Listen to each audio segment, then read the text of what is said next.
이 바이러스로부터 여러분을 안전하게 지키기 위한 의사들의 권고사항들은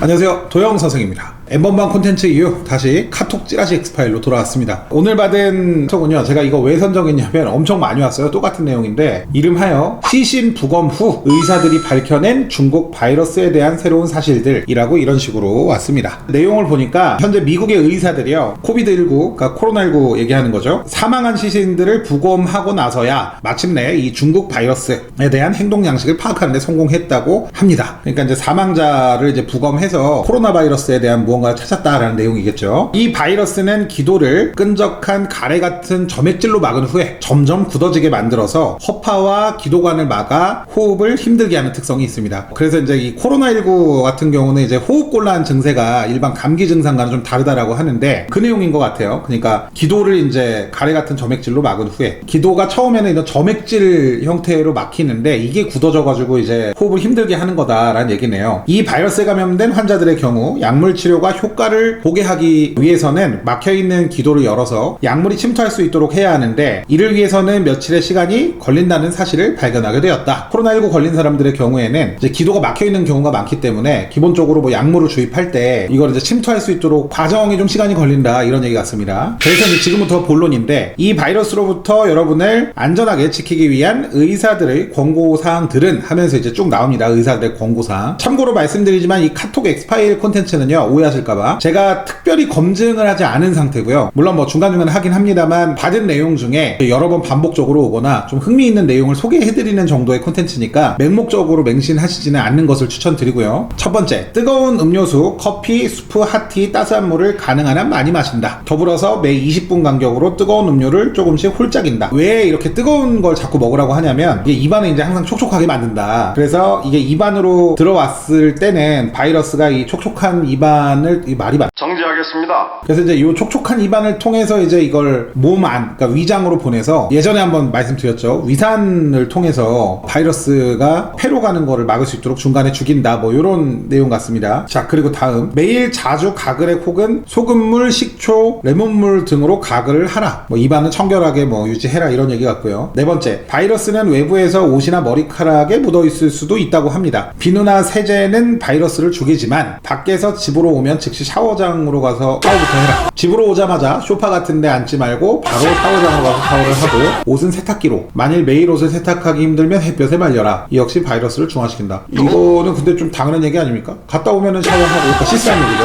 씻고 옷은 세탁기에 넣고, 그쵸, 굳이 일부러 손빨래를 하진 않겠죠, 세탁기가 있으면. 그리고 햇볕에 말려라. 그쵸, 옷을 좀 잘 말리려면 햇볕에 말려야 되겠죠. 행위들이 뭐 바이러스를 중화시킨다고 합니다. 그 다음, 금속 표면에서 이 바이러스는 9일 동안 살아있으므로 외부에서 금속을 만질 때는 각별히 조심하라. 근데 이렇게 되면은 저기 동전 같은 것도 금속 아닙니까? 그러면은 이게 동전 만지는 것도 굉장히 위험하다는 얘기인가? 그러니까 이런 콘텐츠들 특징이, 특히 의학 정보들이요, 저기 언론사에 의학 전문 기자들도 있거든요. 근데 뭐 그런 사람들에 의해서 쓰여진 기사가 없는 것이 특징인데, 기사라고 다 맹신하진 못하지만 그래도 블로그나 카페 글보다는 낫지 않겠습니까? 아, 있습니다. 조금 더 있는지 한번 좀 살펴볼게요. 이거 굉장히 흥미로운 사실이네. 금속은 좀 오래 살아남는구나. 네, 여러분, 코로나가 금속에서 굉장히 오랜 기간 살아남는다라고 합니다. 이게 이제 뭐 관련 기사가 해외 외신에도 있네요, 보니까.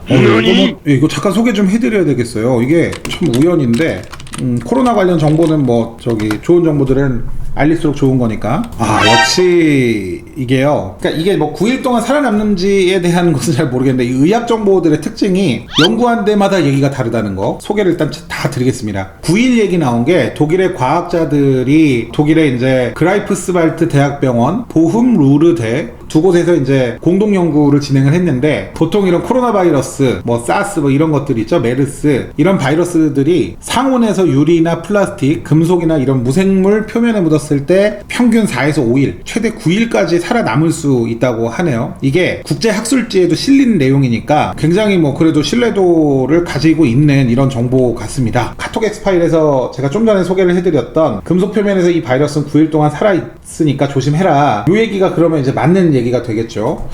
이게 이런 또 신뢰할 수 있는 정보였는지는 또 처음 알았네요. 좀 참고로 더 말씀드릴게요. 이 내용 좀 아시는 게 좋을 것 같아서, 기온이 이제 21도를 가정했을 때 강철에서는 5일 정도, 정도, 그리고 알루미늄에서는 한 2시간에서 8시간, 그리고 21도 유리에서는 약 한 5일 정도, 실리콘에서 5일, 라텍스에서 8시간, 세라믹에서 5일, 테프론이라는 섬유? 예, 여기 한 5일 정도 살아남는다고 합니다. 그러니까 이게 무생물의 표면에 이게 바이러스가 묻은 경우에는 계속 남아있을 확률이 크다 이런 얘기고, 지금 보니까 그나마 알루미늄이 좀 빨리 날아가네요. 요게 야, 강철이 이제 한 5일 정도, 평균이 5일이라니까 동전이 보통 강철 도금이나 구리 같은 걸로 만드는 걸로 제가 알고 있는데, 아니면 뭐 합금 같은 걸로 만드는 걸로 알고 있는데요. 여튼 그러면 뭐 강철이라고 볼 수 있고, 야 그럼 이거 동전 잘못 만져도 바이러스에 노출이 된다는 얘기네요. 와, 이거 참 아무튼 뭐 전염 이 가능성이 굉장히 높은 코로나 바이러스인 것 같긴 해요. 이 코로나19가. 아, 이건 뭐 또 좋은 소식이네.